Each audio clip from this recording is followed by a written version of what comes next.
Now we can continue with the program. Dear members, partners, and friends, we can proceed now with the third part of today's program, the WeGO Regional Strategy Development Workshop. This open workshop brings together WeGO members and partners by region to learn about smart city strategy best practice and WeGo's 3-year strategic goals, and participate in a discussion with colleagues on identifying ideas of collaboration to work together with WeGo in each region. Allow me to give the floor to my colleague, William Sheffers, in charge of city partnerships at WeGo, who will give us some more information about today's workshop activities. William, you can have the floor. Good afternoon, good morning, and good evening to all of you, and thank you for joining us today. In the interest of time, we're just going to jump straight into this program. Thank you, Toto, for the introduction. So for part one of this, we will see a presentation from Ms. MinJu Chang, who's the director of the Smart City Division of Sejong City in Korea. Hello, it's a great honor to have a chance for this presentation. I'm MinJu Chang, the director of Smart City Division of Sejong City. Today, I'd like to take this opportunity to talk about Smart City Sejong. First of all, I want to tell you background information about Sejong City. Let me explain the background of the birth of Sejong City. If you look at the chart, Korea's overcrowding problem in the Seoul metropolitan area is very serious among the major countries in the world. 1 out of 2 Koreans live in the capital of Seoul. The Sejong City project was carried out to solve the problem of concentration in the Seoul metropolitan area and realize balanced national development. Sejong City is being developed by the central government with a budget of $18.9 billion. The first stage of development has been completed since the development began in 2007. And the second stage of development is being completed. Currently, the population of Sejong City is about 360,000. Sejong City distributed 6 urban functions around the green axis to make urban spaces green and allow citizens to share them. Sejong City's green area ratio is 52.4%, and the whole city is same as a park. Central administrative agencies and state-run research institutes were the first to relocate in the urban development process.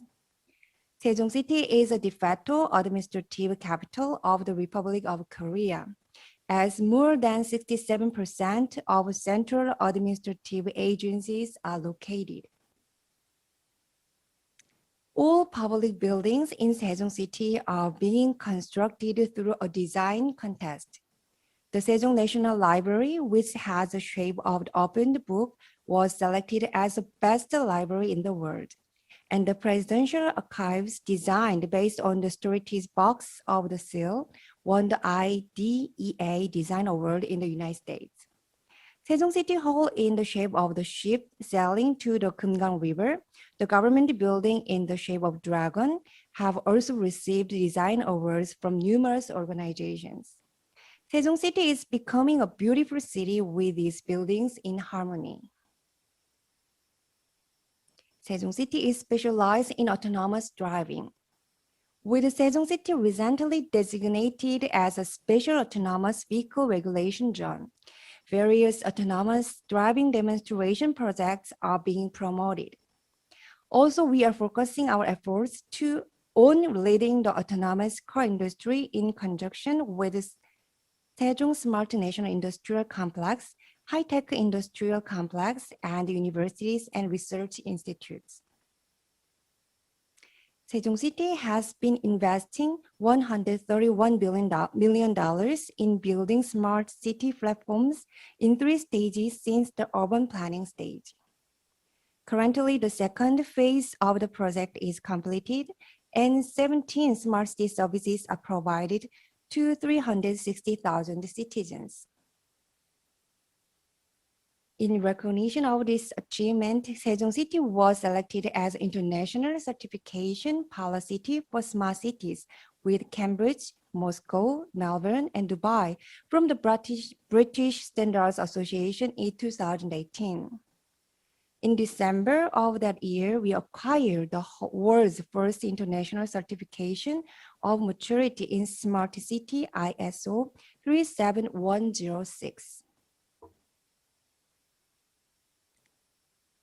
And last year, in succession to these achievements, Sejong City was certified as a leading smart city by acquiring level 4 of ISO 37106 for the first time in the world. The British Standards Association said that Sejong City's vision, smart data investment, and smart city infrastructure and communication channel management are among the world's best. From now on, I would like to introduce Sejong National Palace Smart City Project, a very special smart city being created by Sejong City. The reason we make another smart city is to create an innovative industry ecosystem where new technologies related to the fourth industrial revolution are freely demonstrated and connected through smart city projects, and creative business models are implemented based on them. The 5-1 living zone in Sejong City was designated as a National Palace Smart City in January 2018, and it is being constructed as a national level by investing $1.25 billion in the state funds by 2026. The basic philosophy of Sejong Smart City's National Palace City is City of Sustainable Platforms to increase citizens' happiness and provide creative opportunities. In order to ensure flexibilities in urban spaces, all areas were designed as mixed-use zones, breaking away from existing urban design methods. Based on this, we reflect the creativity of the private sector in the city. Sejong National Palace Smart City is a data-based city and is a city of AI and blockchain. Sejong National Palace Smart City designs cities through city data and digital twins collected by AI and data centers and provides convergence services. In Sejong National Palace Smart City, regulations are eased through regulatory sandboxes, and smart technologies that have been blocked by regulations can be demonstrated, and business models can be created. Special purpose company consisting of public and private sectors will be established by the end of 2021 to carry out integrated urban operation management and urban infrastructure constructions. And Sejong City will eliminate the huge burden of urban operating expenses and create a sustainable smart city. The Sejong Smart City International Forum is scheduled to be held in this April of this year to share smart city technology and know-how, and to proactively discuss and suggest solutions to urban problems that the world is concerned about, such as Corona-19. The forum will consist of 6 sessions, including sustainable and safe city, eco-green, and energy-effective city, which will be broadcast worldwide online in light of the Corona-19.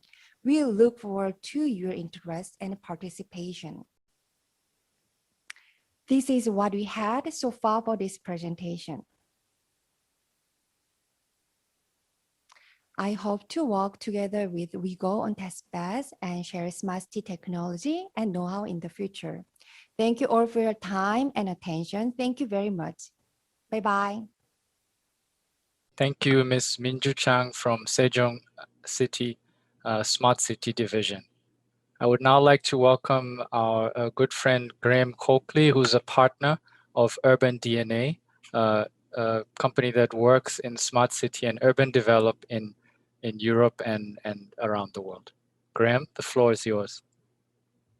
Well, thank you very much indeed, and good day to everybody. I would like to spend 10 minutes just teeing up our thinking prior to a breakout session, which is the action part of today's activities. So let me do three things very briefly in terms of that. The first would be to remind ourselves about why we're doing what we're doing in terms of the challenges that we face. Common challenges, different cities.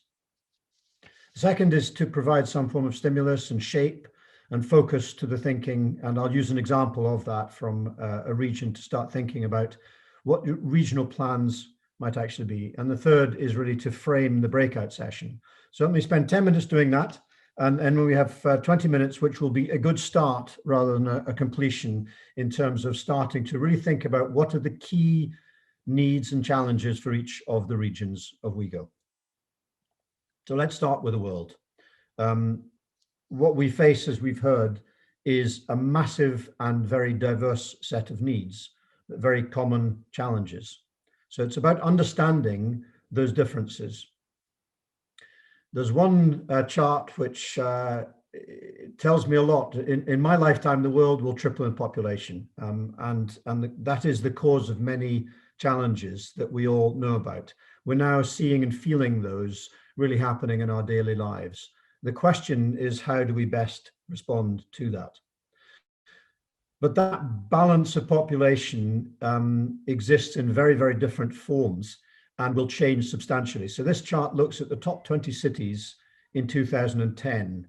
And as you can see, they're somewhat more biased towards the north of the world. If you project that to 2100, both the size of the cities, so massive urbanization, and also the focus in terms of those top 20 cities in the world fundamentally changes. So how do we respond to that and ensure that we maintain the right quality of life in the aging infrastructures of existing cities and generate new cities in fresh, new and different fashions when we face enormous challenges? Well, I think there's two rather good things that we'll tackle two fairly substantial challenges that we face. The first obvious challenge is that of COVID. We feel it, we see it, it will have a long tail. And the second is beginning to be realized far more in our lives in terms of how we respond to the sustainability agenda. The power of humans to deal with that is absolutely vast, where there is a will. And I think our question now is how to generate that enthusiasm, that mindset to actually take action, and the right action in the right way. The second is the transformative power of new technologies. That's both the physical technologies and the digital, and more particularly the data. So those are the two levers by which we can really respond. If I take the smart city lever in terms of the technology, there's a very different bias in terms of how we see smart cities in different regional areas. The States in America are somewhat more commercially biased, Europe somewhat more sustainability and socially biased, and Asia Pacific perhaps more technology. But what's going to happen in Latin America? What's going to happen in Africa? Hopefully we can generate the power of all three of those different perspectives. And I think that poses the question of how the different regional offices understand the current context and where they're going to move to, and how they can work with other regions as a network in WeGO to make that all work. So I popped up here a working definition from ISO, which is 5 years old now, but I rather like it because it focuses on smart as the means, sustainability and resilience as the goal, and it identifies four axes for improvement: engaging society, collaborative leadership methods, working across disciplines, and appropriate use of data and integrated technologies. So smart city from an ISO perspective is not just about technology, it's actually about purpose first. And what's important in here is the idea of dramatically increasing the pace by which we make change happen, and that change is transformational for society. So looking at an example of a region, this is not the best practice, this is good practice, but it gives you a little bit of a thinking in terms of how perhaps in your different regions you'll set things up. So in Europe, there are 3 pillars of action at the moment. One is through Professor Masukatu, the idea of mission statements. And we have 5 missions, one of which is climate neutral and smart cities mission. Somewhat more top down in terms of influence and funded by the European Union. So there's a purpose and there's funds to go with that purpose. The second is a convening action, which is the Smart Cities Marketplace, seeking to be the go-to place in Europe for smart cities, smart sustainable cities, which is seeking also to do some matchmaking activities and is tackling 20 or so challenges in terms of thematic action. And the third is a funded mechanism where the second is not funded. The third is a funded mechanism in terms of taking what is now 18 programs and 130 cities to actually demonstrate improvements in terms of the outcomes through the application of smart technologies. So those 18 programs, what have they been doing? Well, they've pulled together a portfolio of multiple measures because all of the programs are effectively tackling the similar energy-based scope. And they've mapped where do we have advantage for scale and where do we have advantage through standardization. From that, they're understanding the portfolio of activities and solutions they want. They can then apply some focus to the ones which are, shall we say, priority A, where there's real opportunity for standardization, common approaches, and scale advantage, demand aggregation, to actually package up solutions in a way that they can be rapidly scaled, in a way that they can be adapted to every city, but based on a common core. And then finally, the aspect of bringing demand together with the means in terms of investors to implement the solutions for society.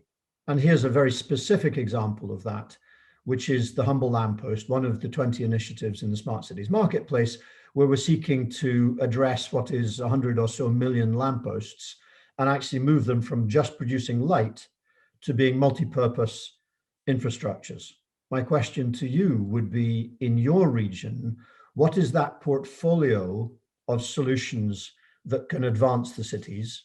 And what is the 1 or 2 very specific quick wins that perhaps could be implemented and stimulated by WeGO activities? So that's a little bit of a regional perspective in terms of one of the regions. Now, having been involved in the development of the WeGO master plan, I rather like the title, Reinventing to Transform Cities and Connect Society for the New Frontier. That poses the question of that grand challenge, responding to that grand challenge, and the 3 strategic pillars, which I hope that you'll be familiar with in terms of the digital transformation of services. So Todos took us through what the activator and the health responder can do in terms of providing both the content and the process to support digital transformation at pace. And that's a wonderful set of assets in terms of the driver to actually move forward. The second is in terms of growth, and the Secretary General took us through the plans for growth, the success in 2020, even with the downturn, and here one number of tripling members by 2030. So that's an ambition which is quite substantial, which then requires the third pillar in terms of reforming the way that one governs the whole mechanism. So those 3 pillars, again, hopefully familiar to you. These specific charts are made available on the breakout rooms that I'll take you through, but just putting them up there so you're familiar with them. Pillar 1, service transformation, exploiting the power of digitization and producing better quality content that all the regional offices can co-develop and use. The second pillar in terms of growth, so a tripling of members, already some wonderful progress to be seen, and congratulations, Abuja, from actually grabbing a hold of Africa and really expanding activities in Africa. And then the third in terms of the governments, what mechanisms, what protocols, what capabilities are needed to be put in place to actually make that happen. So I've rattled through that. There's a strong need, there's some good examples of activities in regional activities, and we've got a new master plan for the next and important decade within WeGO. So what does the regional office do? It's important from the standpoint of understanding what does smart and sustainability mean within your region and localities within that? How can we respect the differences, but build around some common agenda items? How can we build trust from the community? And in terms of top right, what can the regional offices do in terms of understanding what are the current regional framework conditions, developing a compelling brand, engaging market actors from all sectors, convening, championing, mobilizing, setting goals and monitoring outcomes, and finding some very practical and scalable solutions for your regions. So that's really the questions that are posed in the breakouts. Let me leave you with a couple of quotes, which I rather like. A good plan, violently executed, well, at least a good plan executed now is better than the perfect plan executed next week. So it's about pragmatism to move forward. And from Arthur Ashe, great tennis player, start where you are, use what you have and do what you can. So with those thinking, those quotes, the aspect of good pragmatic approach and strong passion from individuals can make extraordinary differences. So time for action. We're going to move to a breakout mural wall. And in that, for each of the different regions, there will be a different breakout group. On the screen here, you can expand, contract, and go into your particular breakout discussion. There are three questions or three columns that I'd like you to add some post-its to, start the conversation, add some post-its individually, and then look and see what is beginning to emerge in terms of your thoughts around the current baseline. What is it that we're working from? The second column is in terms of what are the key services that will make a difference. And the third column is around aspects of governance. I think what would be useful to think about in there are perhaps developing through the conversation three key points that fall out, particularly for the second and third column. So what are the three key points that you can perhaps synthesize and discern in terms of the services that you can focus on this year and the steps you can take to improve the governance within the region? So that's the task that we've got. We've got 20 minutes to do that. It will be a good start. Hopefully it allows each of the different regions to focus on what matters. And then we'll come back together just by way of a short pause for close. So perhaps Will and Todor, you can take us through how we dissolve ourselves into 5 different breakouts. Thank you very much, Graham, for the insightful presentation. It's always a pleasure to hear from you and from your experiences. So Graham has set the tone for us and explained what the task is. I know some of our participants had some trouble joining the breakout room. So do remember that there are 3 breakout rooms in addition to the main room. So please select the right one that should have popped up on your screen now. Next slide, please, Chris. Here are instructions to join the breakout room. At the bottom of your Zoom screen, you can click on breakout rooms and then join the relevant room you would like to participate in. And then on point number 3, we're going to have a very open discussion. So please use the reactions button and raise your hand so that you can get our attention, and then we can call on you to make your comment or question. I'm just going to ask my colleague Anna, who's responsible for the China region room, to just please kindly give the Chinese participants a quick instruction based on the slide.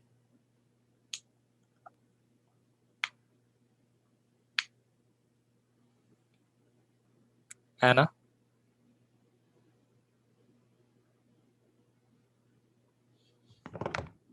Okay, it seems she has already joined her room. So please do start to move to your particular room. If you look on the pop-up, there's the main room, there's the Asia Pacific room, the Mediterranean Middle East room, and the Africa room. We will start the conversation in each room in about 60 seconds. So we will see you there. Just a reminder once again that everybody who stays in this main room This is going to be the Europe and Eurasia Regional Strategy Workshop room. So in case you'd like to listen to this session and participate, you can stay here. If you'd like to join any of the other breakout rooms, please do so according to the instructions. You can select the breakout rooms at the bottom of your screen with the button breakout rooms. So we'll give you a few seconds just to settle in, and then we will start with the Europe Eurasia Regional Strategy Workshop in this room. Thank you.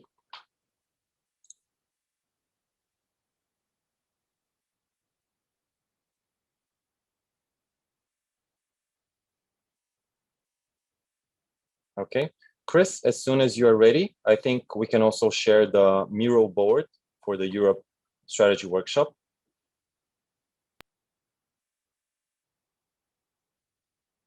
Thank you.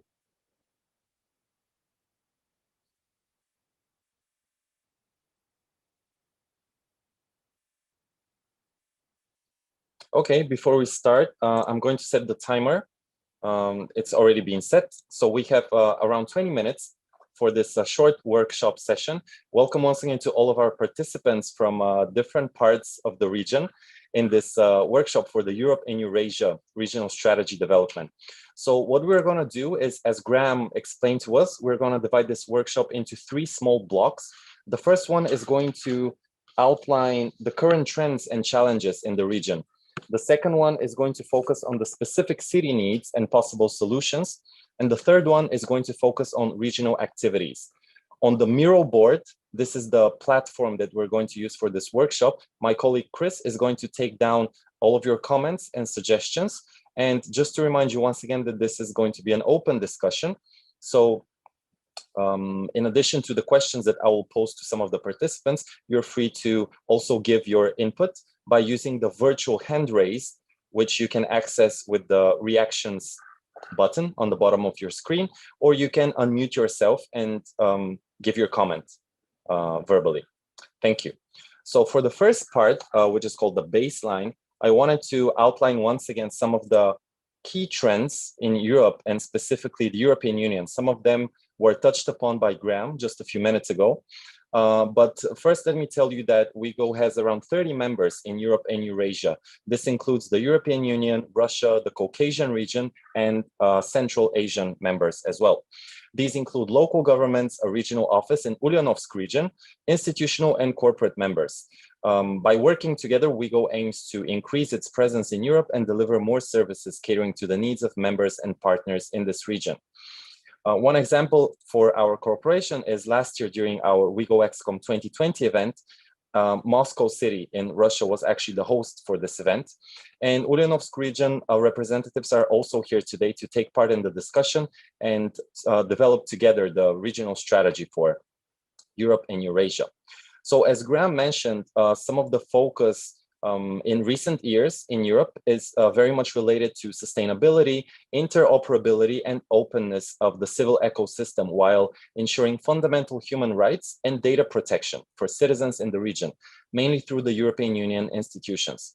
One of the key mechanisms for doing this is the recently announced European Green Deal, which is the new growth strategy aiming to transform the European Union into a modern, resource-efficient, and competitive economy by 2050. The main goals of the action plan are to boost the efficient use of resources by moving to a clean, circular economy, and to restore biodiversity and cut pollution. As part of this overarching strategy, the European Commission also adopted an action plan in 2020 on the design and production for a circular economy. And according to early forecasts, the ambitious plan aims to increase the EU's GDP by an additional 0.5% by 2030, creating an additional 700,000 new jobs. In addition to this, Horizon Europe is a new research and innovation framework program, which aims to fund 5 separate missions. And one of those missions is specifically dedicated to smart cities. It's called the Climate Neutral and Smart Cities. The target of this mission is that by 2030, to promote and showcase 100 European cities in their systemic transformation towards climate neutrality. One other key trend since that we have been observing since last year is, of course, related to data protection, data gathering from citizens, and this was very much related to the COVID-19 pandemic. As we know, in Europe, in the European Union, there is a strict policy on personal data protection, the GDPR legislation in the European Union, which, however, proved flexible enough so that to accommodate some of the solutions needed in emergency situations, such as the COVID-19 pandemic. So these are some of the overarching trends, but this, of course, extends outside of the European Union as well, since this region also encompasses countries in Russia, Central Asia, and the Caucasian region.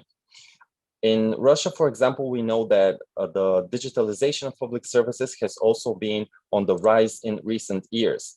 And we would also like in this section to actually hear from some of our participants how those trends in Europe and Eurasia are actually reflected in your respective regions. And we would like to see if there's anything that we miss and that anything that you think is also an important trend in recent years in terms of smart city development, sustainability, and digitalization.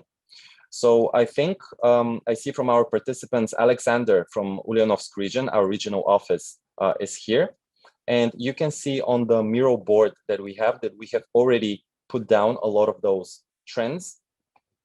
But maybe if you can hear us, Alexander, you could also give a comment how those trends also apply to Russia, for example, or to Ulyanovsk region. And would you like to mention anything else that we could also include here as a baseline trend in development?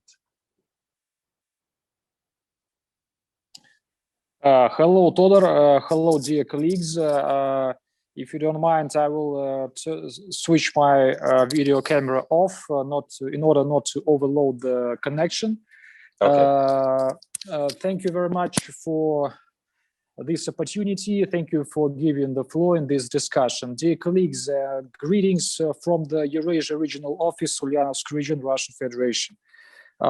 In this short remark, I will try to share some ideas covering the discussed agenda.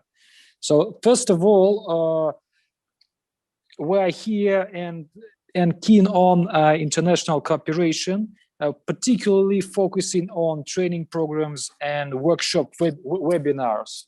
So here, referring to your dashboard, I would like to highlight the importance of the workshops and webinars and training programs. Mm-hmm. We think that WeGO can create an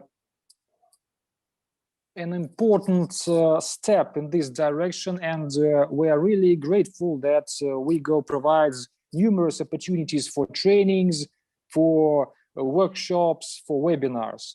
And so here we are looking forward to new information and agendas for opportunities for training programs. And in return, we would like to share, and I would like to take this opportunity to let our colleagues know that Eurasia Regional Office has a flagship project which is called the annual webinars devoted to e-government, smart cities, and related technologies. So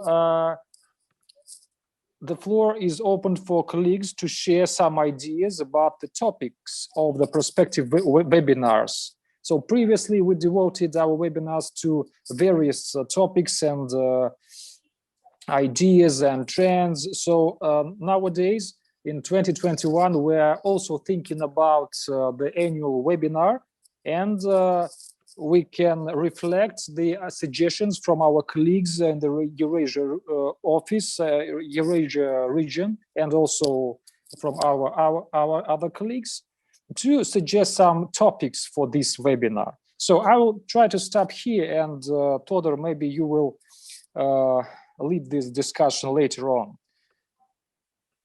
Thank you so much, Alexander. Yes, your input was very helpful, and we can actually discuss specifics about proposed programs in the future in a few minutes in the final part of the workshop. but I also see that my colleague Leon and also a lot of partners and members from the Mediterranean and the Middle East region also joined our workshop now. So I would also like to say hello to our Mediterranean regional office, because I see that Melis is here. Melis, if you can hear me.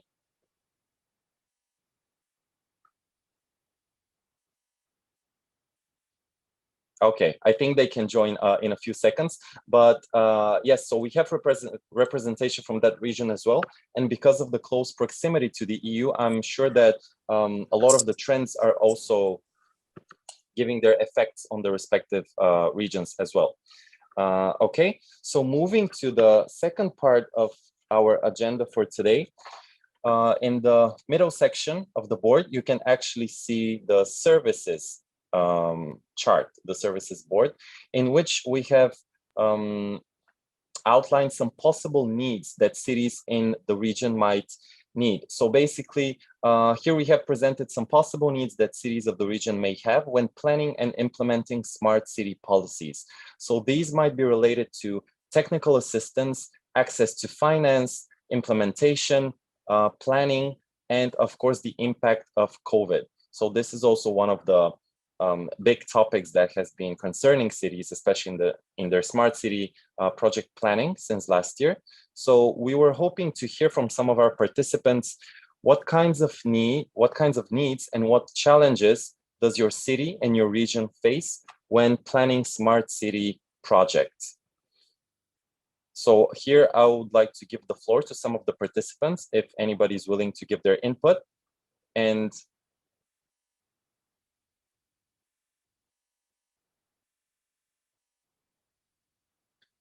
I think that I can see from our participants, we have representatives from Gaziantep in Turkey. If the colleagues can hear me from Gaziantep in Turkey.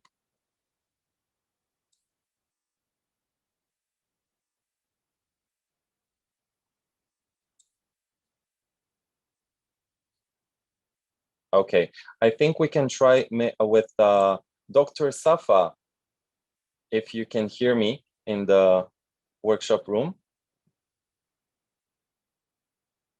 Dr. Safa from Ramallah City.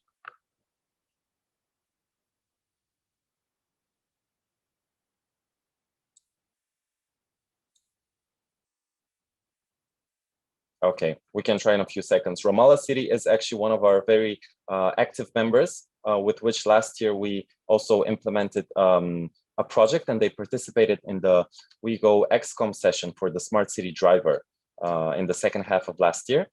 I think that if we don't have any other comments for now, I think I can go back to you, Alexander, from Ulyanovsk region, and maybe you can share with us a few of those needs and challenges that you have identified in Ulyanovsk region, and something that you think could be improved in the future when planning smart city projects for the cities in the region. Thank you, Todor. A little bit overwhelming, of course, to share some ideas during this just 20 minutes and actually 5 minutes to cover everything. You know, it's virtually impossible. So I think that the most important thing right now is to focus on something very feasible, like training programs, like webinars, and it is the situation when less is more. And that's why I'm sorry, but in this format, it is very difficult to just cover and to describe the whole needs and requirements and everything that is expected from your side right now. So, but anyway, thank you very much for this opportunity. I think that we can proceed the discussion. And once again, I want to invite our colleagues to follow the news feed, and we hope that we will launch another webinar soon, and we will try to figure out the topics for discussion that is interesting for all colleagues and members of the WeGO. So let's further focus mainly on the training programs and webinars. I think in the current situation, it is feasible. We can plan these activities in the future, and we can expect great outputs here. So what do you think about it? I agree with you, Alexander. Of course, absolutely. This is just the starting point of a discussion. And as you said, it's going to continue in the future. So this is, of course, in the allotted time, it's impossible to list all of the challenges and needs, but it's still something that is going to be open. And this is just a stepping stone for continuing this discussion forward. So as you said, one of the things that Ulyanovsk region would like to develop more together with the WeGO Secretariat is, of course, webinars and training programs. And this is, of course, the focus of the trend since last year as well. So maybe depending on some of the needs of the region, maybe you can identify some topics or any suggestions that might be valuable to you and to participants in the region. If you have any comments or input on that, we can also think together and just brainstorm a little bit in the remaining few minutes. What do you think? Todor, thank you very much for your suggestion. I think that we should use this these 2 minutes to express our sincere regards to all the participants, and from me to you, and from the Eurasia Regional Office to WeGO especially. I think that we need to take some time and to collect the expressions and to collect our needs, and then maybe in the coming weeks to share it with you and WeGO, and then according to the needs of our colleagues in the region, you could return to us with your vision and opportunities that WeGO can provide for us. So at the moment, from the scratch, I cannot share right now on behalf of our colleagues. We need to do a sort of internal discussions, and after these internal discussions, I can share the needs that are interesting for us. I think that we could use this as a starting point for the future discussions that we can do, like using emails or some easier and straightforward tools. Thank you. Thank you, Alexander. I agree with you.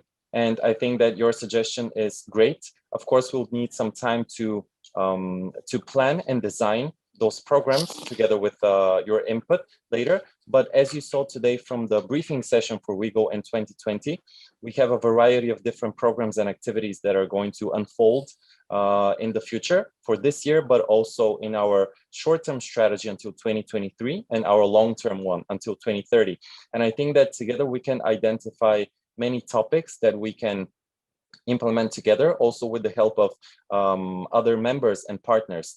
Just from the top of my head, I can tell you that one of our upcoming programs at the end of March is going to be related to smart health and the current challenges that cities in different regions experience related to COVID-19.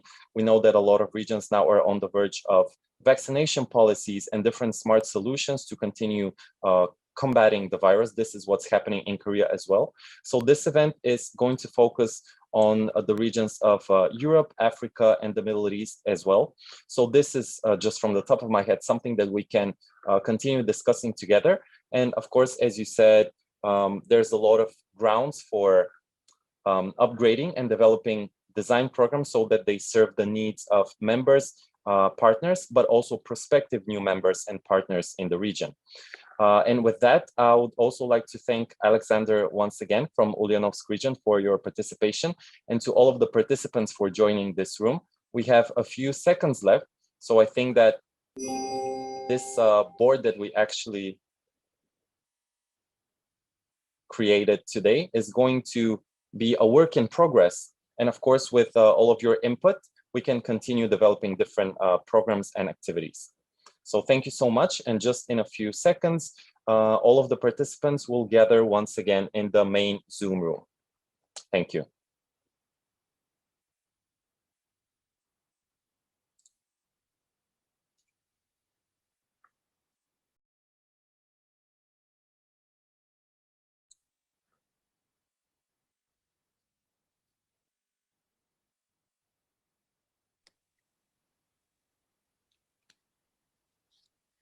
Hi, Todor. So people are moving back into the main room at the moment, if I understand correctly.